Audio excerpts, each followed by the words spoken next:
The last radio call. I've been driving a semi across the Midwest for almost 15 years. Long enough to know that the road has rules no one writes down. One of those rules is simple. When the radio goes dead in the middle of nowhere, you don't try to fix it, you listen. Because sometimes, the silence isn't empty. This happened to me on Interstate 80, somewhere between Omaha and the Wyoming border, hauling frozen meat through a stretch of highway truckers called the Black Flats. It was just past 2:30 a.m. The kind of hour where your eyes burn and your thoughts slow down. Snow flurries floated across my windshield like ash.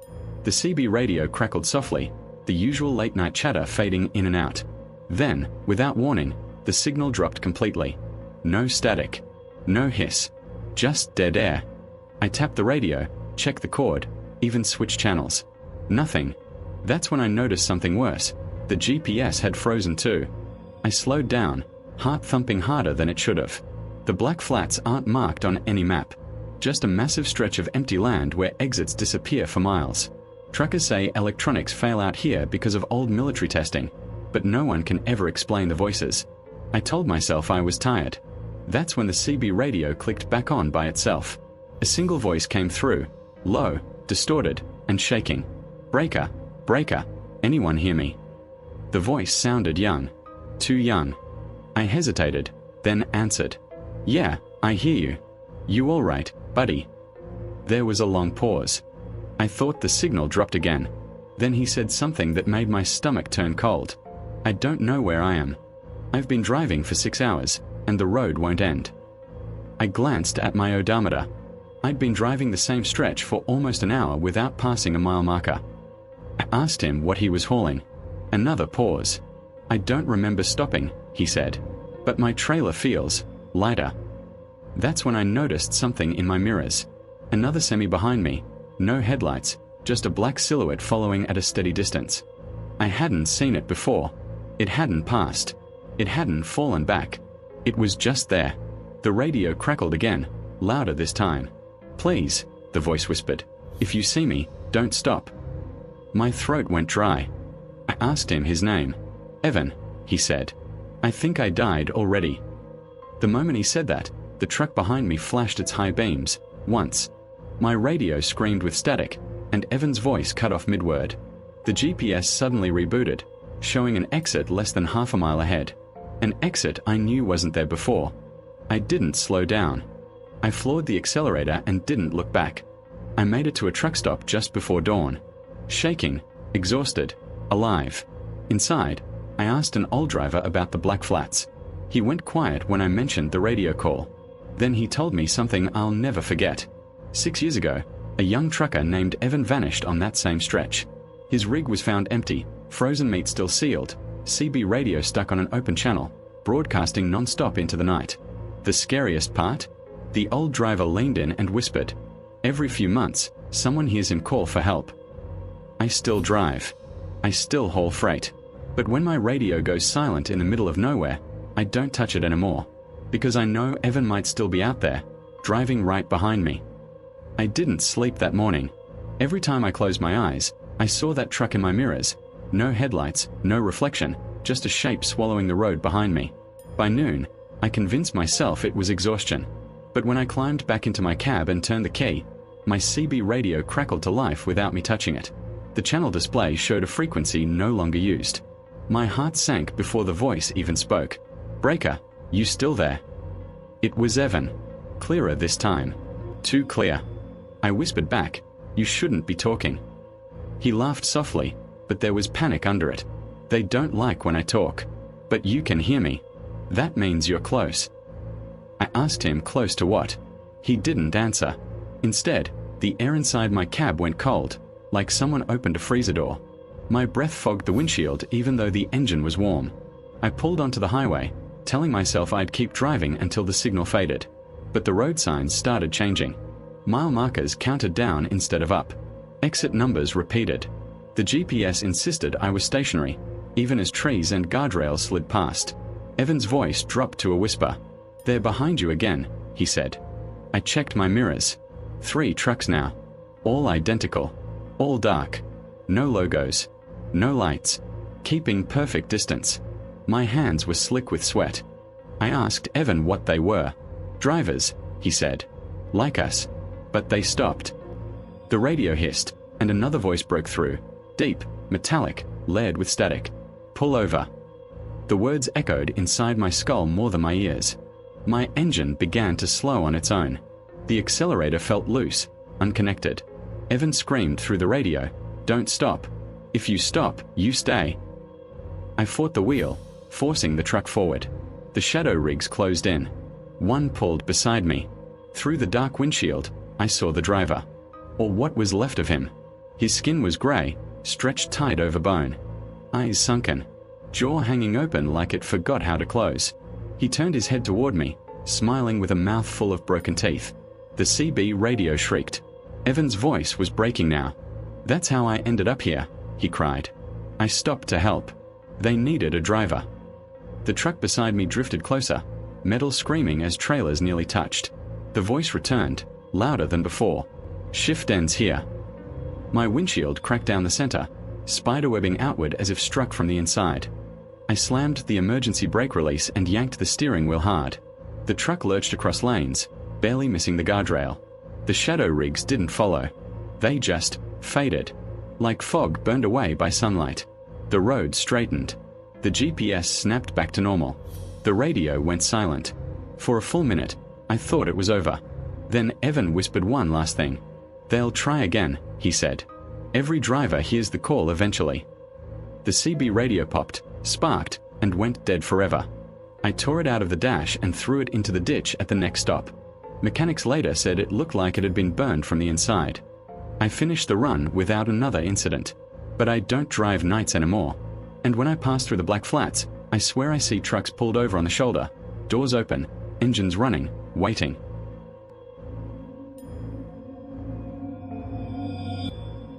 The woman who flags down trucks at 2:11 a.m. If you drive long enough at night, you learn that some people should never be picked up. Not because they're dangerous in the normal way, but because they don't behave like people should. Every driver I know has heard the warning about the woman on Interstate 40. She only appears after 2:11 a.m., and if you stop for her once, she makes sure you never stop again. I didn't believe the stories. I was heading east through Arizona, hauling refrigerated freight, fighting off fatigue with bad coffee and louder music. The road was straight, empty, hypnotic. That's when I saw her, standing on the shoulder, arm raised, white dress moving slightly in the desert wind. I checked the clock. 2:11 a.m. A chill crawled up my spine. She was too clean for someone stranded out there. No dirt on her feet. No bag. No phone light. Just her arm, waving slowly, never frantic, never tired. I passed her. The moment she vanished from my headlights, my CB radio clicked on by itself. "Why didn't you stop?" Her voice came through clear as day. I nearly swerved. No one else was on the channel. I grabbed the MIC. "Who is this?" Silence. Then, softer. "I don't like walking." The smell hit me next. Cold air. And something old. Like fabric sealed away for decades. The sleeper curtain behind me shifted. Slowly. I didn't turn around. Every instinct told me not to look behind that curtain. Night drivers learn early that once you see something in the cab that shouldn't be there, you've already lost control of the situation. I kept my eyes forward, hands steady, pretending nothing had changed. The curtain shifted again. Not from wind. Not from the truck moving. Something pressed against it from the other side, stretching the fabric outward just enough to show a vague human outline. My CB radio crackled. "You drive too fast," her voice said calmly. "It makes the walking worse." I swallowed. "You're not in my truck," I said, more to convince myself than her. She laughed. It sounded dry. Hollow. Like air passing through an empty room. I checked the mirrors. The shoulder was empty. No footprints. No movement. No woman in white chasing after me. But the smell grew stronger. Old cloth. Dust. And something faintly sweet, like flowers left too long at a grave. "Where are you trying to go?" she asked. Her voice no longer came from the radio. It came from right behind my seat. I felt her breath on my neck. Cold. Measured. As if she were counting the seconds between each inhale. The truck drifted slightly toward the shoulder before I corrected it. Heart hammering. "You need to get out," I said. "Now." She sighed. "I can't," she replied. "You didn't stop." The headlights caught a sign ahead. Rest area, 1 mile. Relief surged through me. Lights meant people. Cameras. Noise. Rules. She went very still. "You won't like what happens if you slow down," she whispered. The temperature in the cab dropped sharply. Frost crept along the edges of the windows. My breath turned white. The engine tone changed. Lower, strained, like it was pulling more weight than before. I pressed the accelerator. The truck fought me. Something heavy settled into the sleeper behind me. And then she spoke again, closer than before. "If you stop here," she said softly, "you'll see what I really look like." The rest area lights appeared ahead, and they were already turning off. I eased off the accelerator. Not much, just enough to let the engine settle. The moment the truck slowed, the rest area lights ahead died completely, plunging the highway back into darkness. The sign for the exit twisted slightly in my headlights, letters stretching, then snapping back into place like something breathing. She laughed behind me. Up close, the sound wasn't hollow anymore. It was wet. "You always slow down," she said. "Everyone does." The sleeper curtains slid fully open. I saw her then. She wasn't wearing a white dress. That was her skin.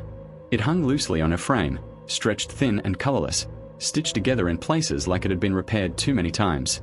Her joints bent the wrong way as she leaned forward, neck extending farther than it should, face stopping inches from my ear. Her face looked unfinished. Eyes too deep, mouth too wide, and no teeth, just gums that moved as she spoke. "I walked this road before it was paved," she whispered. "Cars didn't stop then either." The temperature dropped so fast my windshield cracked with a sharp ping. Ice raced across the glass. The steering wheel went numb in my hands. "You can leave," she continued calmly. "But I stay." She reached forward. Her fingers passed through the seat and into my chest. I couldn't breathe, couldn't scream. My vision darkened as she pressed something cold and heavy against my heart. Then, a horn blasted. Blinding headlights filled the cab. Another truck roared past in the opposite lane, close enough to rock mine violently.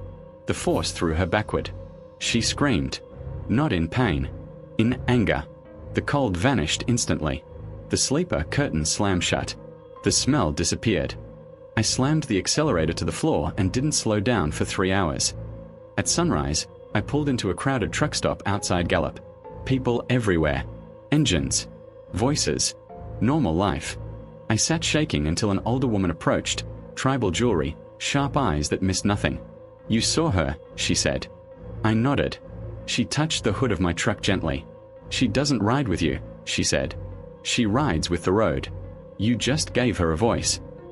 I quit night driving after that. But sometimes, when I'm awake at 2:11 a.m., I swear I can smell old fabric and hear footsteps right outside my door.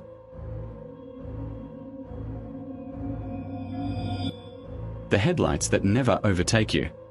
There's a stretch of Interstate 57 where the road is so flat you can see headlights from miles away. They rise and fall with the land, hovering like distant stars. Most of the time, those lights eventually pass you, or you pass them. But drivers talk about a pair that doesn't. Headlights that stay behind you at the exact same distance, no matter how fast you go.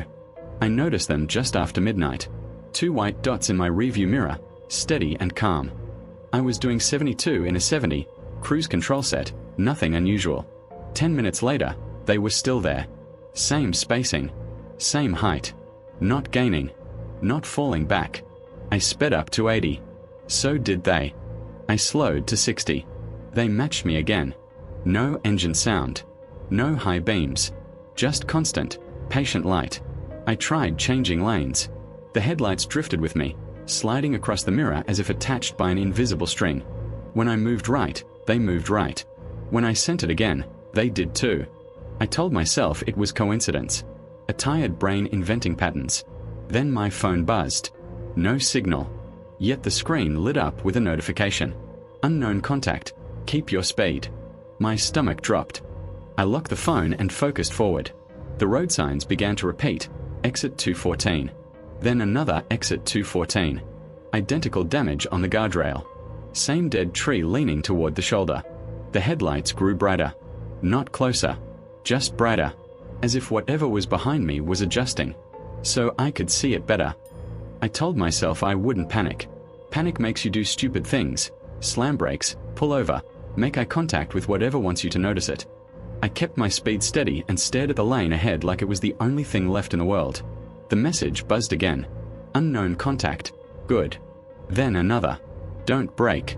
My phone showed no service. No bars. No carrier. Just those words, glowing against the dark interior. The headlights behind me shifted slightly higher. That's when I realized they weren't the headlights of a car. They were too far apart. And too level. Whatever followed me wasn't riding on four wheels. I passed a sign warning of roadwork ahead. Cones lined the shoulder, their reflective bands flickering like nervous eyes. No workers. No equipment. Just a narrowing lane and nowhere to go but forward. The headlights brightened again. The light spilled into my car, bleaching the dashboard, washing color from everything it touched. My shadow stretched long across the windshield, thin and warped. I eased my foot off the gas by a single mile per hour. The light surged. My phone vibrated violently. Speed. The word filled the screen, larger than before. Fear finally broke through my focus. What do you want? I shouted, feeling ridiculous the moment the words left my mouth. The response didn't come from the phone. It came from the road itself. The asphalt ahead shimmered, rippling like heat off summer pavement, even though the night was cold. To follow, a voice said, deep, layered, echoing from the lane markings. The construction zone ended as suddenly as it began. The cones vanished. The lane widened. And that's when the headlights moved. They slid closer, not rushing, not lunging, just deciding the distance no longer mattered.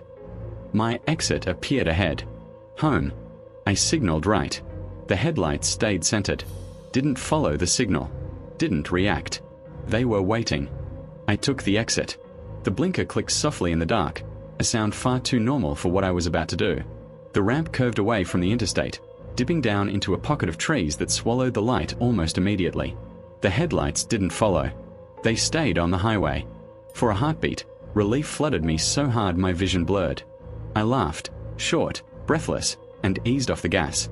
The ramp straightened, leading toward a small service road I'd driven 100 times before. Then the headlights appeared in front of me. Not approaching. Already there. I slammed the brakes. The car skidded, tires screaming. The lights didn't move. They hovered just above the pavement, level and impossibly steady, casting no shadows. My phone lit up one last time. Unknown contact. You broke formation. The air pressure changed. My ears popped. The trees along the ramp bent inward, trunks bowing like they were being pulled by gravity itself. The headlights began to separate. Slowly, revealing the space between them. There was no vehicle. Just a tall, vertical shape made of darkness, edges defined only by the light it carried. It leaned closer. Not forward, downward, as if it was standing on the night sky itself and peering into my car. You are out of position, it said, the words vibrating through the steering wheel and into my bones. The road behind me vanished. Where the ramp should have been was only a flat wall of darkness, smooth and lightless, like the world hadn't finished rendering itself. I was no longer stopped. I was held. I did the only thing I could think of. I turned off the engine. The sudden silence was deafening. The headlights flickered. Once. Twice. Then they went out. When my vision returned, it was morning. My car sat parked perfectly on the shoulder of Interstate 57. Hazard lights blinking. Traffic passing by like nothing had ever happened. A state trooper knocked on my window. You okay? He asked. I nodded, unable to speak. He frowned. You stopped in a bad place last night. Dispatch logged your car doing a steady 70 for over an hour without changing speed once. My blood ran cold. I took an exit, I whispered. The trooper shook his head slowly. No exits where you were. I don't drive at night anymore. And when I'm on the highway during the day, I never use cruise control. Because sometimes, when traffic is light, I see them far back in my mirror, waiting for me to fall back into line. Before you click away, think about this. Tonight, when you're driving alone, no traffic, no radio, just headlights and road. Remember what you just heard. If you've ever seen something on the highway you couldn't explain, if you've ever felt like you were being followed, or like the road was watching you, don't ignore it. Comment below. Tell us which story disturbed you the most, or share what you saw on a night drive that still doesn't make sense. And if you drive at night, or know someone who does. Please like this video and subscribe now, because these stories aren't over, and the highway never forgets who listens.